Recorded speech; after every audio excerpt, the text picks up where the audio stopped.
지금 이제 돈의 비밀이라는 큰 주제 하에 이 돈의 속성과 왜 우리가 돈이 필요한지에 대한 그 타당성을 지금 말씀을 나누고 있는데요. 그럼 이번 시간에는 직접적으로 우리가 어떻게 돈을 투자해서 돈을 벌 수 있는지 그 방법에 대한 이야기를 한번 나눠보시죠. 네. 어떻게 우리가 이 돈과 관련된 그 방법을 찾아볼 수 있을까요? 우리가 아까 제가 말씀드린 대로 우리가 돈을 번다는 것은 내 인생을 조각을 내서 누군가에게 팔고 본인이 사업을 해도 마찬가지입니다. 누군가와 누군가의 시간을 사서 내가 일을 하는 거죠. 이렇게 해서 만들어진 돈, 이 돈을 그냥 가지고 있는 방법, 이건 이제 현금으로 보관하는 방법입니다. 이 방법은 아주 최악의 방법이죠. 아까 말씀드렸지만 물가 상승률이라는 것들도 있고 경제가 성장하면서 돈의 가치가 계속 떨어질 수밖에 없습니다. 그러면 내 돈을 그냥 현금으로 보관한다는 것은 내 돈을 조금씩 조각내서 버리는 것과 같습니다. 그러면 은행에 넣어놓으면 어떨까? 은행도 마찬가지입니다. 2020년 상반기 은행이 주는 정기예금 금리가 0.7%입니다. 그것도 세금 전입니다. 세금 떼고 나면 또 줄어듭니다. 물가 상승률을 1%라고만 추정을 하더라도 이건 역시 돈이 줄어드는 겁니다. 이 은행들은 뭐 하는 곳이냐면 이 돈을 갖다가 더 많은 이자를 낼 사람들에게 빌려주거나 제가 말씀드리는 이런 방식으로 투자를 합니다. 내 돈으로 내가 돈을 많이 버는 곳에 투자를 해야 되는데 내 돈을 은행이 갖다가 쥐꼬리만한 정말 있지도 않은 그런 이자를 주고 은행은 자기들이 돈을 더 10%, 12%, 15% 버는 곳에 투자를 합니다. 이건 말이 안 되죠. 그래서 우리가 직접 이제 그런 곳에 투자를 해야 되는 거고요. 그런데 이게 현금하고 비슷한 것들이 있습니다. 제가 오늘 여기 나오기 전에 제가 넣은 국민연금을 확인해 봤습니다. 8,500만 원을 103개월인가? 제가 정확한지 모르겠습니다. 그 정도를 넣었고 8,500만 원을 부었는데 정말 달라고 하고 싶어요. 왜 얼마 안 불었어요? 그랬더니 우리 경영지원팀 친구가 이민 가면 된다고 하던데 이민 가는 비용이 또 그만큼 들 것 같아서 8,500만 원이 아무것도 아닌 게 아니라 이 돈을 제가 앞으로 20년 동안 정말 수익이 많이 나는 곳에 지금 제가 말씀드린 곳에 넣으면 거의 15억으로 불어날 수 있는 돈입니다. 8,500인데 15년 만에 그럼 20년 만에 20년 만에 15억이 될 수 있다. 그런데 좀 시기를 땡겨서 15년 후쯤 되면은 한 7, 8억 정도 될 겁니다. 그런데 불과 5년 후에는 15억 정도로 다시 2배로 불고 5년마다 2배씩 불릴 수 있는데 국민연금 수령액을 보니까 월 150만 원이에요. 너무하는 거죠? 15억은 어떤 돈이냐면 제가 말씀드리는 투자처에 넣어 놓으시면 1년에 1억씩 빼서 쓰면 원금이 1억씩 불어납니다. 1년에? 네, 1년에 1억씩 빼서 쓰면 1억씩 원금이 또 불어납니다. 어떻게 그게 가능할까요? 이건 금융공학이 만든 거라서 그냥 수치로 확인을 다 하시면 되죠. 네, 그렇군요. 그러니까 우리가 일단 돈을 우리 이번에 이 코로나 사태 이후로 레이 달리오인가요? 브리지워터의 그 회장. 그분도 부의 저장 수단, 이제 새로운 부의 저장 수단을 찾아라 이런 얘기도 하고 그러면서 이 돈을 저장하는 그 수단, 그러니까 우리가 결국 투자처를 무엇으로 할 것이냐에 대한 이 이야기들이 많이 나왔잖아요. 그렇습니다. 지금 대표님이 이야기하시는 게 결국 보관하는 거, 그러니까 즉 우리가 어디에다 투자를 해서 어디에 보관을 하느냐에 따라서 말씀하신 그런 결과가 나올 수 있다. 그렇습니다. 미래가 완전히 달라집니다. 지금 현금 얘기하고 있는데요. 이 현금에는 제가 국민연금 추가로 말씀드렸는데 우리가 알고 있는 연금, 보험, 자동차 보험과 같은 그런 건 필요하죠. 하지만 개인들이 돈을 보관하는 방식으로 보험을 선택하는 건 아주 잘못된 방법이고요. 연금도 마찬가지입니다. 저 개인연금 가지고 있던 거 싹 다 해약했습니다. 엄청나게 그 연말정산 받았던 거 다 토해내면서 해약 다 해서 지금 이쪽으로 다 옮겨놨습니다. 그래서 이런 것들을 제가 연금, 보험, 현금 이런 것들을 제가 현금류라고 하는데 이렇게 현금류에 보관하시면 미래가 보장이 안 됩니다. 빨리빨리 다 없애서 다른 곳으로 이동시켜야 되는데 부자들은 이런 것들을 보관하는 곳들이 몇 군데가 있습니다. 첫 번째로 좀 큰 단위, 아주 큰 단위로 선호하는 곳이 금이 있습니다. 원자재 중에 뭐 원자재는 많잖아요. 그런데 원자재 중에 금은 각 국가의 정부에서도 아주 매력적으로 보고 있고 실제로 산업 수요도 많이 있고요. 금은 연간 7% 평균 성장합니다. 그렇게 되면 10년에 2배로 불어납니다. 그래서 뭐 중국 같은 데는 금을 뭐 이렇게 블록딜로 한꺼번에 왕창 사오기도 하고 그러죠. 어쨌든 개인들도 투자처로서는 괜찮습니다. 근데 현물로 사지 마시고요. 인덱스로 투자하시면 뭐 아주 좋을 것 같고요. 근데 이제 7%는 개인들에게는 만족스러운 수치가 절대로 아닙니다. 어마어마한 자산이 움직일 때는 안정성이 제일 우선이고 이걸 한 번에 처분할 수 있어야 되고 많은 것들을 판단해야 되기 때문에 그런 금이 또 적절한 투자처일 수 있지만 개인들에게는 적절한 투자처는 아니라고 보고요. 특히 올해 들어서 코로나19로 안전자산이 부각하면서 금값이 많이 올랐다가 조금 뭐 빠진 것 같은데 금이 1900달러 후반만 놓고 봐도 거의 23% 이상 연초 대비 상승한 건데요. 제가 금의 연평균 성장률이 7%라고 말씀드렸습니다. 이거는 3년치도 더 오른 겁니다. 네. 근데 이건 무슨 얘기냐면 지금은 하면 안 된다는 얘기입니다. 빠질 확률이 높고 10년을 딱 장기적으로 놓고 봐도 이건 문제가 있습니다. 그래서 앞으로 10년간은 다른 투자처만큼 수익을 내기 어렵습니다.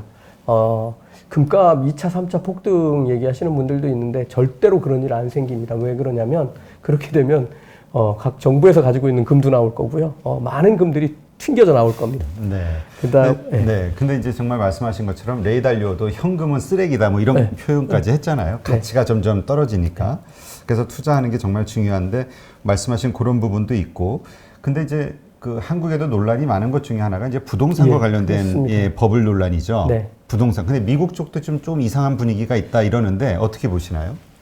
제가 아까 이 코로나19 위기가 우리 미래를 당겨서 보여주고 있습니다. 예를 들어서 아까 자동차 말씀드렸는데 자율주행 5단계 무인 자동차가 만들어지면 저는 출퇴근 시간이 조금 더 걸리더라도 조금 외곽으로 나가서 살고 싶습니다.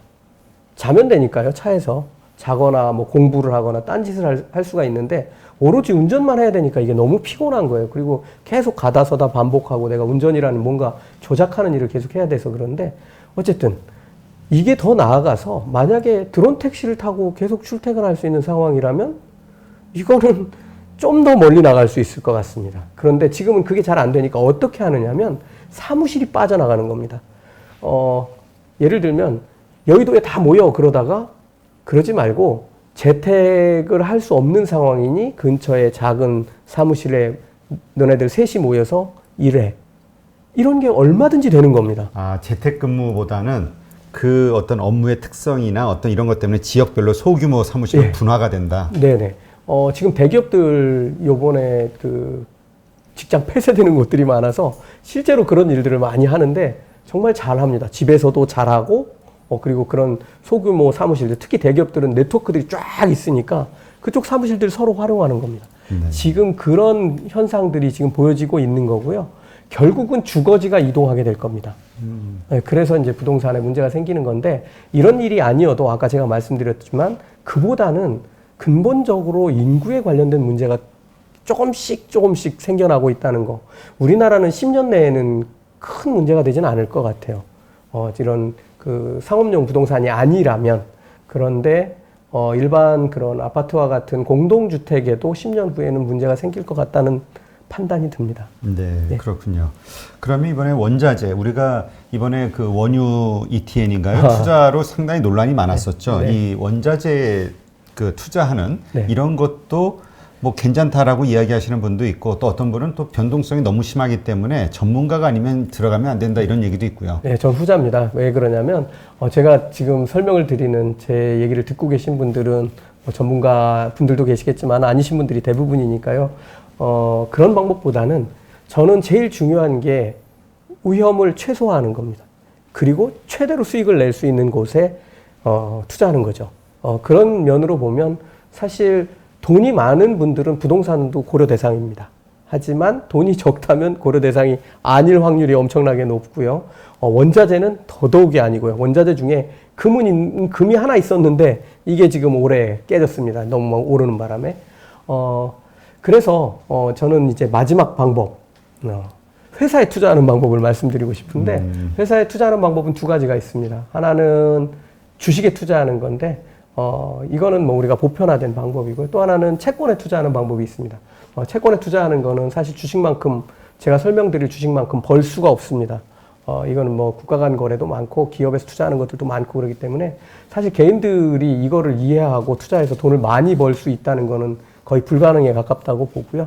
저는 그래서 이제 주식을 중심으로 설명드릴 건데 주식도 중요하지만 사실 어디에 투자하느냐가 중요하잖아요. 그렇죠. 시장.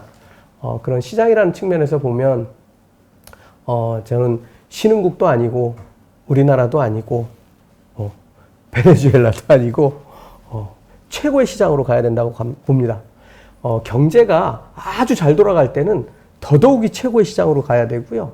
경제가 지금처럼 이렇게 확 꺼지게 되면 유일한 시장은 그곳밖에 없습니다. 그 시장은 미국입니다. 아, 네. 그래서 미국에 투자를 하는 게 중요하다. 예. 이런 말씀이신 거네요. 네네, 그렇습니다. 네. 그러면 미국에도 사실 뭐 수백 수천 개의 기업들이 있지 않습니까? 네. 또 세계 각지에서 온 뭐 중국의 대표적인 기업들도 나스닥에 상장이 돼 있고요. 네네. 문제는 이제 어떤 기업을 선택하느냐가 중요한 것 같은데 네. 일단 정말 이런 기업을 찾는 게 쉽지가 않죠. 그리고 또 언제 투자하느냐 타이밍에 따라서 비싸게 살 수도 있고 싸게 살 수도 있고. 그렇습니다. 네. 사실 주식에 투자한다는 것은 어떤 기업의 기업 가치가 변하게 됩니다. 경영 상태에 따라서. 그래서 내가 투자하는 기업이 잘할 것이다에 투자를 하는 게 이제 정상적인 방법이고요. 반대로 하는 방법도 있지만요. 지금 이렇게 하는 건데 그 회사가 정말 잘할 것인지를 판단하려고 하면 대단한 전문성이 필요합니다. 근데 그렇기 때문에 이제 그렇게 하는 게 쉬운 일은 아니고요. 제가 설명드릴 거는 지난번과 연속해서 ETF를 좀 설명을 드릴 텐데, ETF는 여러 종목, 특히 가장 뛰어난 종목들을 중심으로 해서 구성된 ETF들이 대부분입니다. 그런 ETF를 발굴해서 그 ETF에 투자하실 수 있도록 제가 아주 기본적인 것부터 본인들 상황에 맞도록 투자하실 수 있는 여러 ETF들을 같이 설명을 드리겠습니다. 특히 주식 종목으로 투자하는 것보다 훨씬 더 안정적으로 산업별 섹터에 투자하는 그런 방법들도 있습니다. 그렇게 되면 개별 종목의 위험성을 확 낮추고 전체적인 경제 상황만 파악을 해서 투자 수익률을 끌어올릴 수 있는 그런 방법들도 있습니다. 네. 근데 지금 말씀하시는 거로는 진짜 그 저리스크, 하이 리턴을 말씀하시는 건데 예. 이게 과연 가능할까? 이렇게 의문을 갖는 분들이 많을 것 같아요. 이거는 지금까지 통계가 보여주고 있고 그 수익률은 점점 오르고 있습니다. 예를 들어서 이런 겁니다. 제가 10% 수익이 나는 게 이제 부동산이었고 7%가 금이었는데 부동산은 과거 300년 동안 그렇게 10.2% 계속 올랐습니다. 그런데 세계에 상장되어 있는 기업 중 약 1%에 해당하는 한 500개 정도 되는 기업. 그냥 저는 이거를 미국의 S&P 500 기업이라고 하고 싶은데요. 이 S&P 500 기업에 투자를 하게 되면 약 12% 정도 수익이 납니다. 1%의 수익률입니다. 그리고 그보다 더 약 0.1% 정도 부자들이 한 15% 정도 수익을 내는데요. 지금 나스닥에서 그런 그 기술주들, 지금 아까 말씀드렸던 4차 산업혁명을 끌어가고 있는 이 기술주들 중심의 나스닥 100 이런 정도가 되면 약 15% 정도 수익을 내줍니다. 그렇게 투자하는 방법들이 있습니다. 네. 그 방법들을 자세하게 설명을 드리겠습니다. 알겠습니다. 근데 이제 어떤 분들은 또 이렇게 생각하실 수 있을 것 같아요. 지금 그렇지 않아도 뭐 우리 서학기미들이라고 그래서 미국 나스닥 시장에 최근 몇 년간 뭐 투자하는 열풍이 불었잖아요. 네. 그리고 한국 그 투자자들이 많이 투자한 그 9대, 뭐 10대 이런 기업들을 이렇게 보니까 전부 성장주, 그다음 플랫폼 기업, 혹은 현재 1등인 기업. 여기에 많이 투자를 했더라고요. 네. 근데 그럼 현재 1등인 기업에 투자하는 게 더 수익률이 높아질 수 있는 건가요? 아니면 앞으로 성장할 가능성을 보는 그 아래쪽에서 고르는 게 더 수익률이 높을 거라고 보시는 건가요? 저는 아래쪽이 수익률이 높아질 수는 있지만 위험도 같이 커진다고 생각합니다. 우리 미국에 투자하고 계신 분들이 현명하게 투자를 하고 있는 거고요. 하지만 그 방법보다는 조금 더 위험을 더 낮추고 갈 수 있는 방법을 설명드리려고 합니다. 그게 이제 ETF를 예. 말씀하신 네. 건데, 근데 어떤 분들은 가지고 있는 생각이 예. ETF라는 거는 많은 돈을 가지고 있는 사람이 안정적으로 굴리는 데는 괜찮지만 큰 돈을 벌고 싶어 하는 사람들에게는 좀 부적합하다. 뭐 이런 얘기 하시는 분도 있던데요. 제가 이제 큰 돈이라는 거에 대한 개념. 큰 돈이라기보다 네. 높은 수익률을. 예. 저 높은 수익률이라는 게 한번 개념을 다시 봐야 됩니다. 저는 높은 수익률은 한 번 높은 수익률이 나오는 게 아니고 매년 지속해서 상위 0.1%, 1% 부자들이 내는 수익률을 내는 게 우리의 목표로 삼아야 됩니다. 그걸 목표로 삼아야 되지, 한 해는 30% 아니면은 뭐 200% 수익을 낼 수 있지만 계속 200% 계속 수익을 낼 수 없습니다. 그렇게 할 수 있다면 정말 좋겠지만, 사실 헤지펀드도 그렇게 하기 어렵습니다. 네. 그래서 대표님이 그 워렌 버핏의 이런 장기 투자, 가치주를 발굴해서 장기 투자하는 것처럼 ETF를 통해서도 그러한 방식으로 크게 수익을 낼 수 있다, 이렇게 믿으시는 거군요. 예, 믿는 게 아니고 실적이 그렇게 나오고 있습니다. 네, 알겠습니다. 예. 그럼 다음 시간에 그걸 네. 확인하도록 하겠습니다. 예.